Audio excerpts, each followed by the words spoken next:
आज जो बसोली तहसील के अंदर हालात बन चुके हैं, बड़े दयनीय हालात हैं।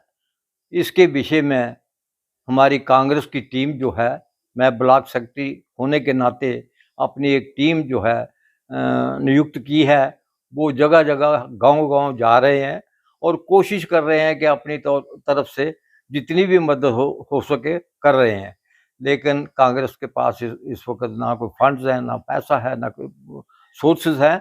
फिर भी हमारी टीम जगह और शाम को मुझे पूरी रिपोर्ट वो देते हैं कि गाँव के हालात क्या हैं।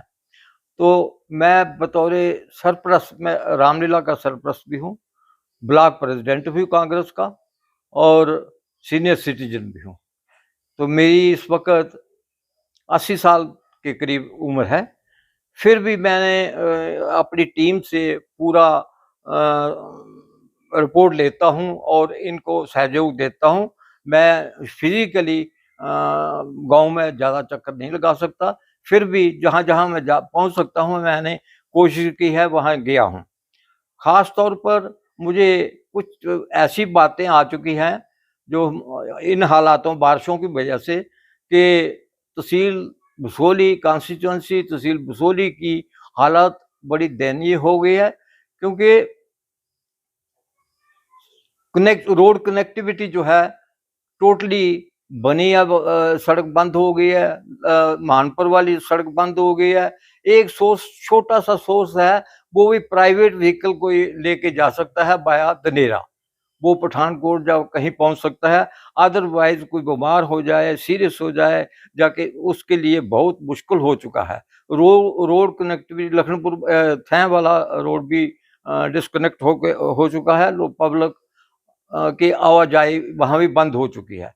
पैडू नाले के पास एक पुल गिर गया है, वहां लोग जो कोशिश करते हैं बेचारे, जिन्होंने लखनपुर जाना है कुछ जरूरी काम से, वहाँ कुछ लोग उनकी मदद कह लें, जब पैसे लेके वो काम कर रहे हैं, मोटरसाइकिल का उस पुल के पास से दूसरी तरफ पहुंचाने के लिए वो 500-500 रुपया ले रहे हैं। ठीक है, उनकी मेहनत हो गई है, जैसे दे रहे हैं, लेकिन इमरजेंसी के तौर पर लोगों को बड़ी बहुत दयनीय हालत हो, बहुत बुरी हालत हो गई है। रोड कनेक्टिविटी तो टूट चुकी है, लेकिन मुझे तो चिंता ये है कि आज दिन तक यहाँ पेट्रोल पंप पर पेट्रोल नहीं है, डीजल नहीं है। तो एसेंशियल कमोडिटी जितनी भी है, फूड सप्लाई की है, गैस सिलेंडर वगैरह हैं, ये भी तकरीबन खत्म हो चुके हैं और लोग मतलब भूखमरी का भी शिकार होने के ऊपर नौबत आ गई है, क्योंकि गैस नहीं होगी, दूसरे सोर्स नहीं होंगे, पेट्रोल नहीं होगा, डीजल नहीं होगा, लोगों को आने जाने की व्यवस्था नहीं होगी, तो हालात इससे भी और भी बिगड़ जाएंगे। आज मैं निवेदन कर दूं कि तकरीबन 20 दिन हो गए हैं। 14 तारीख को, पिछले महीने की 14 तारीख को ये बड़ी बारिश शुरू हुई थी, जिसका नतीजा ये हुआ कि हमारे गांव और कनेक्टिविटी जितनी भी थी वो डिस्कनेक्ट हो चुकी है। हम असहाय हो गए हैं। हमारा बाहर लखनपुर, पठानकोट जाना आना, गाड़ी लेके जाना बड़ा मुश्किल हो गया है। और ये सारी चीज़ें जो है, पेट्रोल हो गया, डीजल हो गया, दूसरा गैस सिलेंडर हो गए, ये चीज़ें तकरीबन ख़त्म हो चुकी हैं। और फूड एंड सप्लाई की जो राशन की सप्लाई थी, वो भी तकरीबन ख़त्म होने वाली है। तो इससे हालात और बिगड़ जाएंगे। और इन 14 दिनों में तकरीबन कम से कम मेरे हिसाब से तकरीबन बसोली कॉन्स्टिट्यूएंसी में कोई 1000 का जो है वो अफेक्टेड हुए हैं, जिससे कि लोग बेघर हो गए हैं। जैसे सनन घाट, धार मानपर, झंखर, दूसरी धारमान पर, और शारा, माशका, शारा, और इन सारे गांव के इलाकों में बड़ी तबाही हुई है।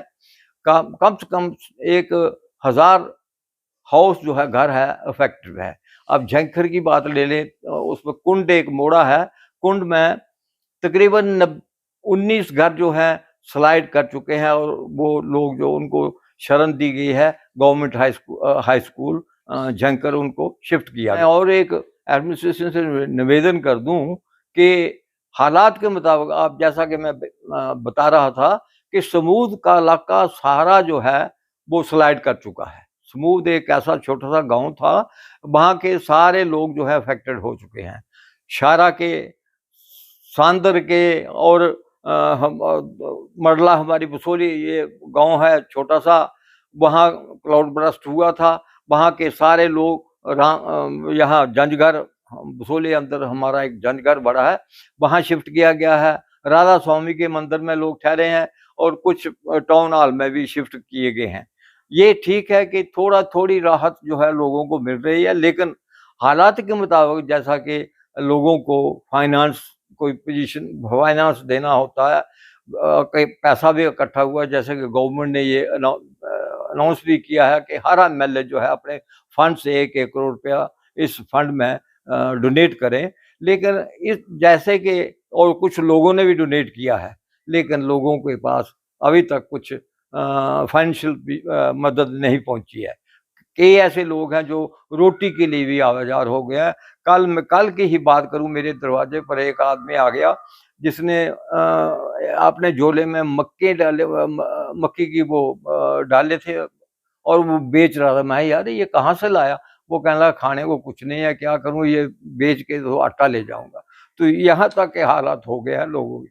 तो मैं एडमिनिस्ट्रेशन से फिर से निवेदन करूंगा कि इस पर पूरे तरीके से ध्यान देके और लोगों को राहत देने की कोशिश करें, ताकि लोगों की जो मुसीबतें हैं, जो कुदरती एक हाहाकार मचा है, उसका थोड़ा बहुत निवारण हो सके। यहाँ जो एप्लीकेशन जिनके घर गिर गए हैं, वो लोग अपनी तरफ से जो दरखास्त देते हैं, नेचुरली रिपोर्ट तो करनी होती है एडीसी साहब के दफ्तर में या दूसरे। और इसके साथ साथ एक मैंने नई चीज देखी है कि एफआईआर एक दरखास्त थाना में भी दी जाती है। तो थाने में कोई नेचुरल कैलेमिटी हो, कोई मर जाए या इंश्योरेंस लेना, क्लेम लेना हो, इसलिए तो वो रिपोर्ट जायज है। लेकिन मकान की है तो वो पटवारी रिपोर्ट करता है, गांव में जाके रिपोर्ट करता है। तो वो कुछ तो गांव की हमारी माताएं बहनें जो कि थाना जाने की गरेज करते हैं, लेकिन उनको मजबूरी से जाना पड़ रहा है। तो मैं निवेदन करूंगा एडमिनिस्ट्रेशन के इस रूटीन को तोड़ा जाए और जो दरखास्त एडीसी साहब के और तहसीलदार साहब के जो देनी है, वो लोगों को ये इससे थोड़ी सी इजी अप्रोच है। लेकिन थाना जाना आम आदमी और के मेरी माता बहनें गांव में अकेली रहती हैं, उनके लिए रिपोर्ट दर्ज कराना भी बड़ा मुश्किल होता है कि ऐसी हमारी बहनें हैं, माताएं हैं जो थाना जाना प्रॉपर नहीं समझती हैं। तो इस चीज़ पर भी एडमिनिस्ट्रेशन से निवेदन है कि गौर करें और इस प्रथा को बंद करके सीधा एडीसी साहब के, तहसीलदार साहब के लिए दरखास्त देने की प्रथा रखनी चाहिए, ताकि ये लोगों की जो मुश्किल है वो थोड़ी सी उसमें कमी आ सके। साथ मैं फिर से एक निवेदन करना चाहूँगा कि जैसा कि मेरे नोटिस में आया है, मुझे पता चला है कि डीसी ऑफिस से भी 2 करोड़ का फंड जो है रिलीज हुआ है और उसके साथ साथ एमएलए ने भी 1 करोड़ का प्रावधान किया है, वो भी इस आपदा के लिए उन्होंने डोनेट किया है। लेकिन मुझे दुख से कहना पड़ रहा है कि हमारे गांव में ये ठीक है जो टेंट और तरपाल वगैरह सप्लाई की जा रही है, वो भी कई जगह प्रॉपर जगह नहीं पहुंच रही है और पैसा इस वक्त लोगों के पास खाने के लिए कोई आटा चावल की व्यवस्था भी नहीं है। तो मैं चाहता हूं कि जो फंड्स इकट्ठे हुए हैं, कुछ लोगों ने भी डोनेट किया है, जो भी पैसा इकट्ठा हो, कम से कम जो अफेक्टेड लोग हैं, जिनके घर नहीं रहे हैं, घर वो तबाह हो चुके हैं, उनको फाइनेंशियली तौर पर मदद की जाए, ताकि उनको खाने की तंगी ना पड़े, रोटी खाने के लिए और कहीं और कोई कदम ना उठाना पड़े। लेकिन मेरी एक दरखास्त है एडमिनिस्ट्रेशन से खास तौर पर कि इस चीज़ पर ध्यान दे के और लोगों को पैसे के तौर पर कुछ मदद की जाए, राहत दी जाए ताकि लोग अपना खाने की व्यवस्था पूरी कर सकें।